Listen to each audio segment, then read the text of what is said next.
Good morning friends, मैं रश्मि आपका स्वागत करती हूँ अपने चैनल लेट्स लर्न मैथ्स में। जैसा कि आप लोग जानते हैं कि हम DSSB के ओल्ड पेपर सॉल्व कर रहे हैं, तो इसी श्रृंखला में हम आगे बढ़ते हैं जीके के कुछ क्वेश्चंस के साथ। तो चलिए अपना पहला क्वेश्चन हम स्टार्ट करते हैं। क्वेश्चन नंबर 1 देखते हैं। में AT केरनी द्वारा जारी FDI कॉन्फिडेंस इंडेक्स 2018 में पहली रैंक प्राप्त की। इसमें पूछा हुआ है कि FDI इंडेक्स में किसने जो है, कौन से देश ने पहली रैंक प्राप्त की। तो संयुक्त राज्य अमेरिका ने जो है पहली रैंक प्राप्त की। FDI का फुल फॉर्म क्या होता है? Foreign direct investment. FDI का फुल फॉर्म होता है। और 2019 में भी जो है अमेरिका इसमें फर्स्ट नंबर पर बना हुआ है। पिछले 8 सालों से अमेरिका इस रैंकिंग में फर्स्ट नंबर पर बना हुआ है। और इंडिया की जो रैंकिंग है 2019 में वो 15th है।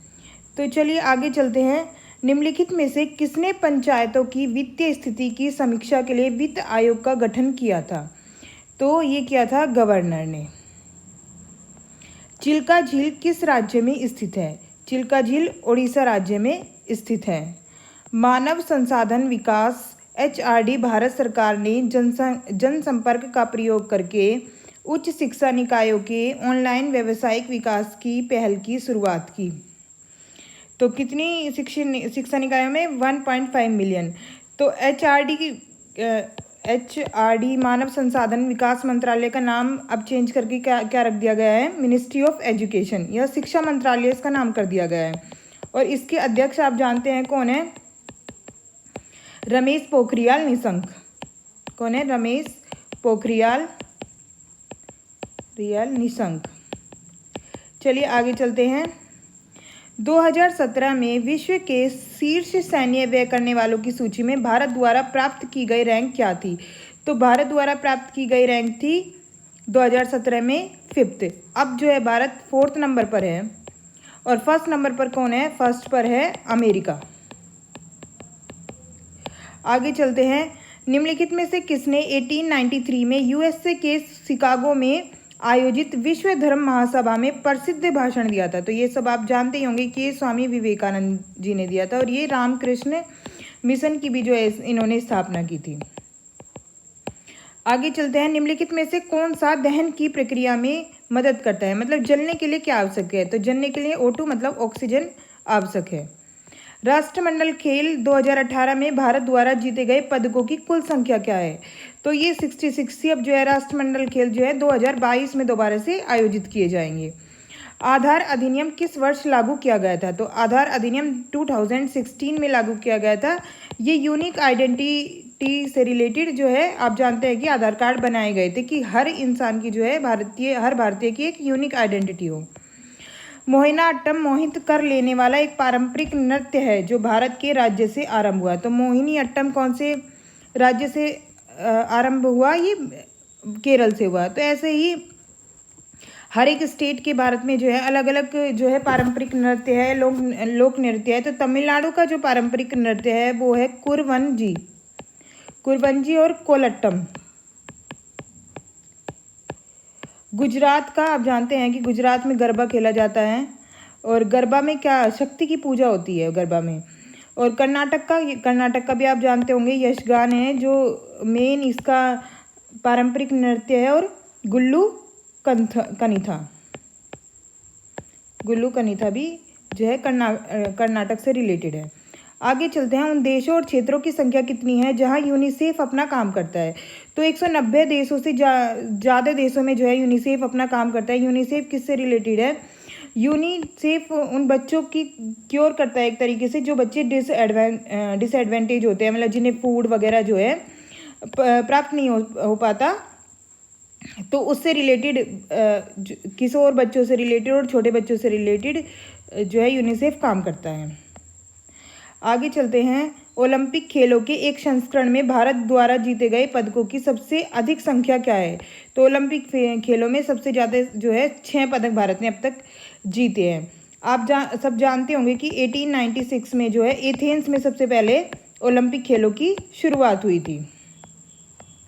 The constitution of India originally consisted of at the time of commencement. मतलब जिस समय भारत का संविधान बना उस समय भारत के संविधान में कितने शेड्यूल थे? तो उस समय 8 शेड्यूल थे। अब कितने हैं? अब 12 हैं। 12 अनुसूचियाँ इस समय भारतीय संविधान में हैं। वाज डिक्लेयर्ड एज पूर्ण स्वराज्य day by the Indian national Congress. पूर्ण स्वराज दिवस भारतीय कांग्रेस के द्वारा कब जो है डिक्लेयर कर दिया गया था? तो पूर्ण स्वराज्य दिवस जो है 26 जनवरी 1930 को कर दिया गया था डिक्लेयर। और इस पूर्ण स्वराज्य की मांग कब रखी गई थी? तो इसकी मांग रखी गई थी 31 दिसंबर 1929 को। किसके द्वारा रखी गई थी? पंडित जवाहरलाल नेहरू के द्वारा। पंडित जवाहरलाल नेहरू के द्वारा जो है कांग्रेस के लाहौर अधिवेशन में पूर्ण स्वराज्य की मांग सबसे पहले रखी गई थी। पूर्ण स्वराज्य क्या था कि जो है भारत जो है संप्रभु राष्ट्र होगा। भारत किसी के अंडर में काम नहीं करेगा एक तरीके से। तो ये सबसे पहले जो बात कही गई थी, ये बात कही थी पंडित जवाहरलाल नेहरू ने 31 दिसंबर 1929 को जो है प्रस्ताव रखा था। ब्रिटिश सरकार द्वारा रोलेट एक्ट किस वर्ष में पारित हुआ था? रोलेट एक्ट को आप जानते हैं कि काला कानून के नाम से भी जाना जाता है। इस कानून में क्या था कि जो भी एक तरीके से राष्ट्रवादी लोग थे उन्हें बिना दलील के, बिना अपील के गिरफ्तार कर लिया जाता था ब्रिटिश गवर्नमेंट के द्वारा। तो ये जो रोलेट एक्ट है ये 1919 में जो है पारित किया गया था। भारत में बीज फसल बीमा किस वर्ष में शुरू हुई थी? तो भारत में बीज फसल बीमा योजना जो है 1990 से 2000 में शुरू हुई थी। किसके द्वारा शुरू की गई थी? कृषि बीमा कंपनी लिमिटेड द्वारा। कृषि बीमा कंपनी लिमिटेड द्वारा इसको शुरू किया गया था। Which of the following articles provides provisional for national emergency caused by war? यदि युद्ध के समय देश में इमरजेंसी लग जाए तो वो कौन से आर्टिकल में इसका प्रावधान है?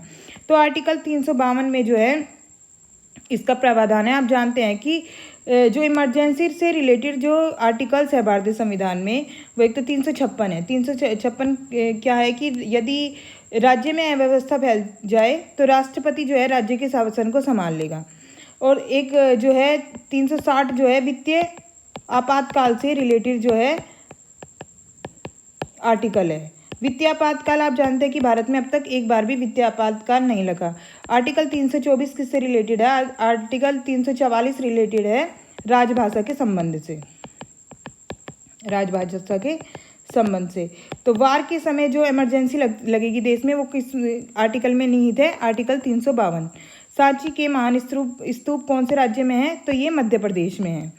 हिंदू तीर्थ स्थल सबरीमाला का मंदिर किस भारतीय राज्य में स्थित है? आप जानते हैं कि सबरीमाला मंदिर जो है पिछले दिनों काफ़ी विवाद में रहा। तो जिस समय ये पेपर हुआ था 2018 में, उस समय काफ़ी विवाद में सबरीमाला मंदिर था। तो ये जो है केरल में स्थित है। Which of the following state has the highest density of population in India?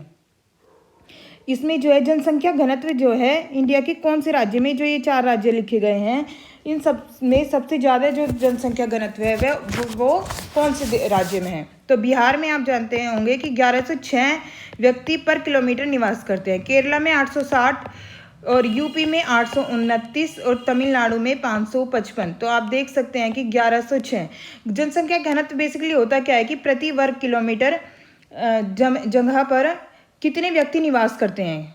तो बिहार में एक तरीके से जनसंख्या घनत्व सबसे ज़्यादा है।